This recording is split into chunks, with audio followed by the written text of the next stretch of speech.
Les échecs proviennent de trois raisons principales. Tout d'abord, des prévisions trop optimistes sur la cible et des synergies potentielles surévaluées. J'ai l'habitude de dire Excel nous rend riches en faisant des projections à l'infini très importantes. La seconde raison, c'est un prix trop élevé de l'acquisition. Et enfin, une intégration qui peut être ratée.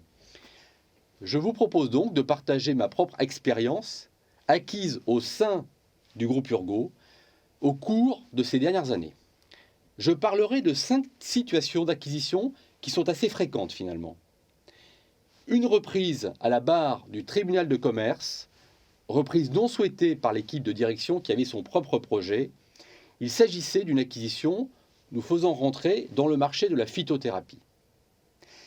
4 reprises négociées avec le fondateur qui vendait sa société et qui assurait une période de transition temporaire. À chaque fois, dans ces cas-là, il s'agissait d'une implantation dans un nouveau marché. Le Brésil dans la cicatrisation, la Pologne, l'Espagne et l'Italie avec des entreprises d'automédication. Puis je parlerai de 2 reprises avec une intégration à 100% dès le départ, dès le début de l'acquisition. Il s'agissait d'une start-up dans les assistants d'écoute et du leader des vitamines pour enfants en France. Je parlerai également d'une prise de participation minoritaire avec une montée progressive dans le capital dans une entreprise de cicatrisation en Inde.